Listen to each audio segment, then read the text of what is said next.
Hey yo, today we're talking about how we can become spiritually grounded. Why is that important? What the heck does that even mean? Essentially, I'm talking about all of the spiritual teachers, gurus, communities online that are talking about spiritual topics that pull us out of our body, pull us off center, and kind of disorient us from this present moment. Allowing ourselves to be spiritually grounded essentially means that you're in your body, you're feeling your present moment, you're not worried about the future, the past, or all of this stuff. I personally enjoy to be spiritually grounded as somebody who enters the ethereal realms very easily. And listen, I love talking angels, I love talking extraterrestrials, I love talking the ethereal realms, but I found for myself that it actually pulled me deeper into nervous system dysregulation, disassociation from self and from reality and from my friends and family, because I was so woo that I wasn't who.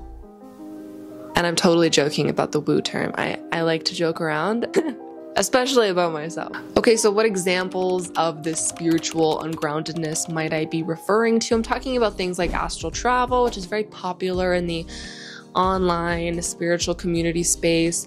I'm also talking about starseed hyperfixation and kind of not being of this planet.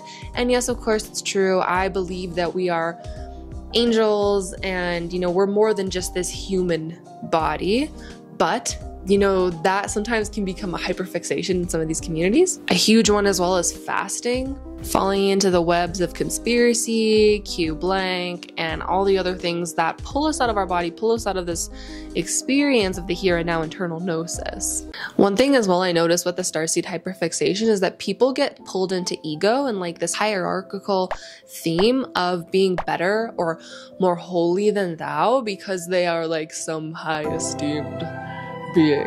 And it's like they disconnect from their friends, from their family, from the strangers all around them. And this actually pulls us really far out of unity consciousness, which is that we're all the same. There's no hierarchy. There's no I'm better, more holy, more spiritual than thou. I think that's so silly. I think that's so dishonest and disintegral, and that's my personal opinion, so I'm not going to get into that. But all of these things are very overwhelming for the body, for the soul, for the emotional field, and it doesn't allow us to be truly with the now. It clogs our evolutionary becoming of self. It clogs our ability to be authentically here and now. And I know I keep saying here and now, but it's coming up prevalently, like going too far into the future or diving into things that may or may not be true, or, kind of following all these outsourced realities that aren't integral and true to your current reality. And that is a grounded way of looking at spirituality, is that my internal gnosis is the most important thing for me to look at and observe and nurture.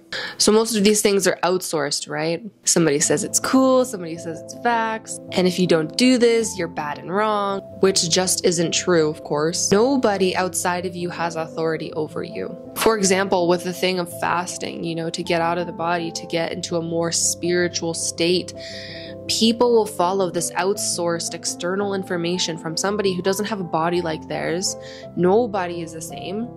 And they follow these guidelines, they push their boundaries, their body tells them, I don't think this is right, and they keep going, and then they end up sick or unwell because somebody outside of them told them that this is how you spiritually elevate. So these are things that we can look at, is it true to say that somebody else's information is more valid than mine? I don't think that's a very grounded way of looking at spirituality. No outsourced information is more superior than your internal gnosis. So with all that said and done, how do we become spiritually grounded, you might be wondering? The number one thing I would say is that you should meditate with your body. So we're not meditating specifically to leave the body. We're not meditating to astral travel, essentially. We're meditating to listen to the cues of the body, to get to know the body, to build this internal trust with the body. And so doing that, we can talk to the blood, we can talk to the tissues, we can talk to the muscles, we can talk to our cells. And this allows us to become internally aware of the energy that exists inside of the body, the energy that provides us life force. Body scans are also super effective if you want to practice like a Vipassana style meditation where you go from the toes to the head and you just feel the whole body the whole way up. And monks would do this and Buddhists would do this as a prevalent practice for hours, I think.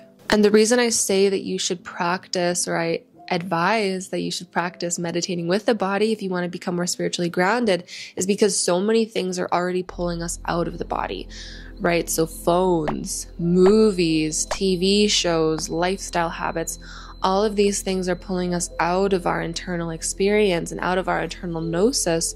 So allowing ourselves the time and space to actually sit with self, sit with the body, listen to the somatic experience is profound. Second thing I would say if you want to get back into a spiritually grounded state is to nourish your body. I am an advocate for eating. I love eating. I think nourishing the body is so underrated. You can also nourish the body with sunlight, with the self-care practice, and really taking care of the body. I think that one thing that is hyper focused on or hyper fixated on in Western society and in North America especially is like this hustle mentality of I'll sleep when I'm dead, I'll eat when I have time, I'll eat when I think of it. And essentially like this self-care, this self-nourishment is out the window because it's all about making something happen at the cost of the body. And we see healthcare and health in North America in general just plummeting because there is no time to sit with self to take care of the body. So finding an environment where the body can thrive will allow us to be more grounded, more connected to self, and more connected to God. Lastly, number 3 is to find internal answers. So before in the beginning of the video, I mentioned that a lot of these things are being outsourced. A lot of these practices are being outsourced by gurus, teachers, communities, astral travel, fasting, all of this stuff that's cool and hot right now. But it's not normally internally based. It's not normally an internally sourced idea or concept. And if it is, cool, do that. That's 100 times more better to me, in my opinion, than just following what some random person on TikTok is saying. So finding your internal gnosis, and I know I'm saying this and then at the same time talking to you in a YouTube video, but really the prevalence of this video is that more than you listening to me, I'm hoping to give you permission to listen to yourself. So when we find answers within ourselves, we're looking within, seeking connection and authority and information from your heart, from your higher self, from your DNA, your ancestors, your body, your tissues, your blood, seeing what information your body has for you that can guide you. You do not need anyone else to tell you what is right or wrong. And I'm working on this for myself, you know, being affirmed or validated in what I'm thinking and feeling and being told what to do. And a lot of the times it's hard to really trust this internal compass because we think that people around us or people outside of us have the right answer.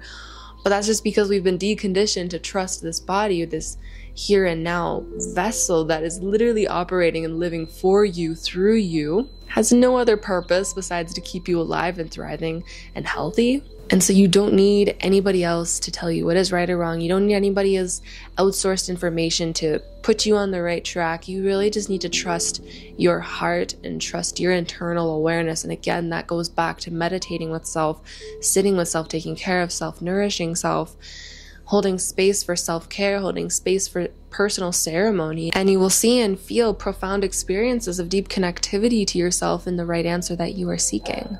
And the right answer that you are seeking. I hope this video was supportive for you. If it was, it would mean so much if you give it a big like and subscribe down below. You can also comment how this made you feel and what's coming up for you. I would love to hear. And if you want to connect with me deeper, please contact me or connect with me or check out my work at creationalcodes.com.